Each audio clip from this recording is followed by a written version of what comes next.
শুভ নববর্ষের প্রীতি ও শুভেচ্ছা my all YouTube family.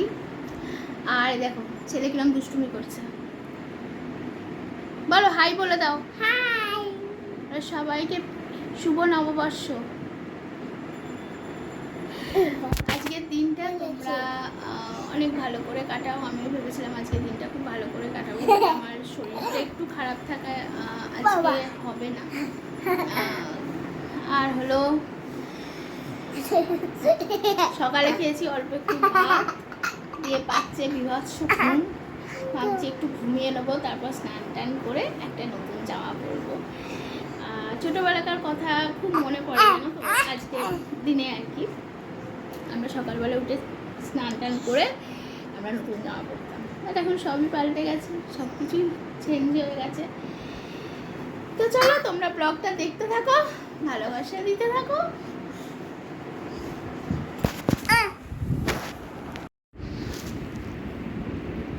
তো দেখো কালকে দেখালাম যে নাইটি কিনেছি দুটো, তার মধ্যে একটা পরে নিয়েছি। চান করে উঠে পরিনি, চান করে উঠে পুরোনোটাই পরেছিলাম, কারণ চানগুলো একটু নতুন বস্ত্র পরতে নেই। আর তারপরে এখন পরলাম, এখন খাবো। আর এইমাত্র ছেলে ঘুমালো। ছেলে জেগে থাকলে যদি আমি নতুন কিছু পরি ভাববে মামা কোথাও ঘুরতে যাচ্ছে বলে আর ঘুমোবে না। ওই জন্য এখন বললাম চলো এবার খাওয়া দাওয়া করে নিই। তো যথারীতি নিচে এসে দেখি গাক গাক করে টিভি চলছে, তার জন্য এখানে ভয়েস ওভারটাই দিতে হবে। তো আজকে কি কি রান্না হলো তোমাদের দেখিয়ে দিই। তো এটা তো ভাত, আর হলো উচ্ছে আলু ভাজা, আর তলায় কিছু নেই, এমনি একটা বাটি বসানো, ওটা জলখাবারের তরকারি ছিল। একটা আলু দিয়ে ভেন্ডি দিয়ে ভাজা ভাজা মতো। আর এটা হলো এক পিস মাছ ছেলে খাওয়া হয়ে গেছে। আর এই হলো বিউলির ডাল। আর এই দিকে চলে এলাম, এটা হলো দেশি মুরগির ঝোল। এটা রাতের জন্য, বাট রাতে আবার আমার হাজব্যান্ড খাবার টাবার আনতে পারে, ওই জন্য জানি না, ঠিক আছে থেকে যাবে। তো চলো এবার খাওয়া দাওয়া করে নিই, সেটাই বললাম। সেজে গুজে বসে আছি যে ছেলে উঠবে, ছেলেকে ড্রেস পরাবো, পরিয়ে একটুখানি বেরোবো মানে যাওয়ার কথা ছিল অন্য জায়গায়, কিন্তু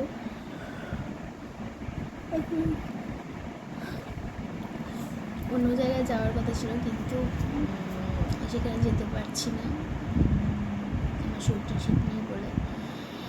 তোমরা কিছু শুনতে পাচ্ছ? ফ্যান চলছে।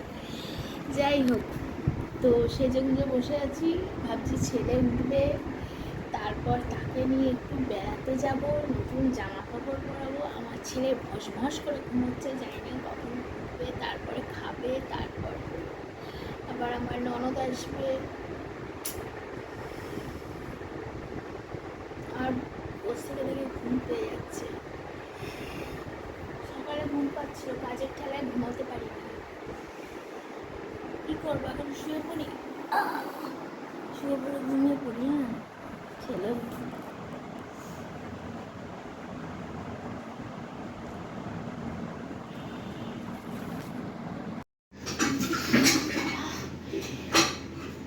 গরম রিল করা হয়ে গেছে। চশমাটা কোথায় রাখলাম আমি?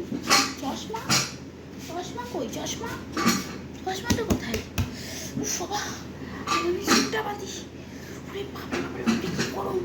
চুলটা যখন কাটবো শিগগিরই চুলটা কাটতে হবে। চশমাটা কোথায় গেল? এই চ খাবি চ। ওরে বাবা কি গরম! হ্যাঁ, রিল করার পর এটাই হয় আমার। চশমাটা আমি জানি না এখনও কোথায়, আমি এরম হাত রাখবো, না হলে আমার আর একটা চশমা আছে, সেইটা পরে আমি চশমা কাটবো। এত সহজ নয় বন্ধু, আর ভালোবাসি বলে বলবো। একদম ব্লগের এন্ডে চলে এসেছি, আর ছেলে এখনো ঘুমায়নি। কাল থেকে ছেলে স্কুল, আর ডিউটি শুরু। আর রাত্রিবেলা সেরকম কিছু খাইনি, কারণ ভাত ভালো লাগছে না, গরম লাগছে, প্রচণ্ড গরম লাগছে। একটু শুধু মনে হচ্ছে খালি জল খাই আর জল খাই, তাই রাতে কিছু খাবো না।